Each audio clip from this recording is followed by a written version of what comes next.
Watching what's happening with these markets as we invite back into our stream John Stoltzfus, Oppenheimer's Managing Director and Chief Market Strategist. It's always good to see you, John. And there's something in your most recent note right at the top where the key takeaway, 95% of S&P 500 companies reporting earnings growth, and that's up 93.8% on revenue growth of 25.8%. My question to you, with the S&P 500 at record highs, how do we sustain that? This seems way out of sync. Well, I think, Adam, the first thing is we have to keep things in context. By the way, thanks for having me on again. Really appreciate that. It's good, always good to be here with you.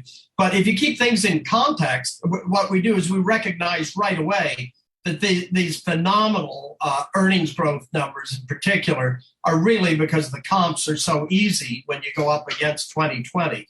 Now, what we've got to say is when we look forward on this, we're just hoping that the market will keep things in context when we begin to see earnings growth and likely, hopefully not revenue growth as much, but that when we see these beginning to come down, they'll keep them in context of the fact that the comps will get different as we go forward in the quarters ahead.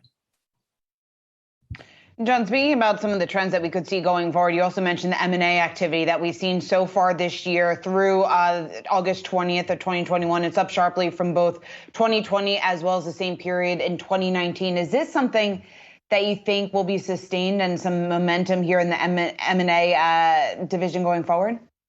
Shauna, we really do. We think that, especially when we look at it and we see those numbers, not up just against the easy comp of 2020, but up against 2019, this is a very good trend. And we think a lot of it has to do with those changes that are related not only to the business cycle, but the secular cycle, in the sense the longer term issues that are the way the world is changing as a result of technology, adjustments that are going to be made as a result of most likely moving away from a one country centric global supply chain. And with all of that, we think that there's going to be a continued movement in M&A activity as companies look to either dispose of non-core assets, find bolt-on acquisitions, and perhaps some major mergers. And if the politicians have their way, we may even find some breakups among some very large companies. So M&A looks like a good place to watch and to own stocks that could participate positively in those areas. John, in the past, when we talked about mergers and acquisitions, I mean, they throw out that word efficiencies, which used to mean someone's going to lose a job. Yeah. But today, in a labor shortage, when you look at the M&A activity, is it really about unlocking value for companies, or is it that interest rates are so low, if I'm an acquirer, I can't afford not to reach out and gobble up? Well, I think it's a combination of things. It is looking for greater efficiencies. Some of those greater efficiencies might be in positioning the new entity in a fashion where it is able to be more competitive in its space.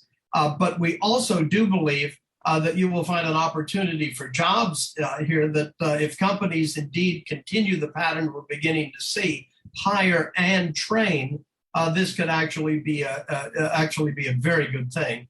It's not we don't believe it's going to be the M&A activity of the period when I got in the early 80s, in 83, when I got into this business, where it was, LBOs, rationalization of employee base. We don't think so. This could be a new twist on M&A.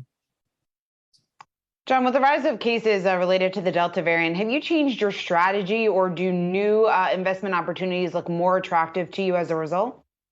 Shauna, we have not changed our strategies. Our favorite sectors continue to be information technology, consumer discretionary, industrials, and financials. We only have two underperformed sectors. Those would be energy and UTS, or utilities. We think energy's pretty well had its run, in utilities, well, it's going to be facing modestly rising interest rates moving forward, we believe. But we would have to say this is, on a day-to-day basis, the market remains highly prone to both rebalancing and rotations. And it could be a factor of nervous investors, traders. It could also be just the algos that work the system. And so we believe broader diversification Essentially, what we're operating with now is for quite a few this year, a barbell where we combine growthier value with GARPier growth, or growth at a reasonable price. We add the IER so it can match the growthier of value, GARPier growth.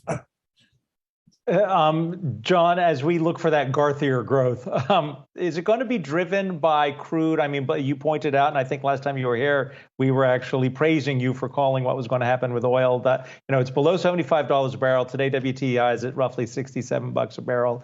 Or is it going to be, you know, Congress is about to dump at least $1 trillion into the economy through the bipartisan infrastructure bill? What's going to drive it further? We think what drives the sector further, or what drives equities further?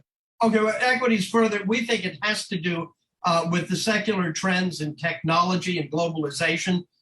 We think the earnings are not solely the result of accommodation by the Federal Reserve and fiscal policy, but it's the use of technology. Not only the innovators, but those companies that can use innovation to operate more efficiently, protect margins, create a better way to in effect, to operate and maintain shareholder loyalty and attract new shareholders as they become more profitable. Always good to see you, John. John Stoltzfus is Oppenheimer's Managing Director and Chief Market Strategist. We look forward to the next discussion.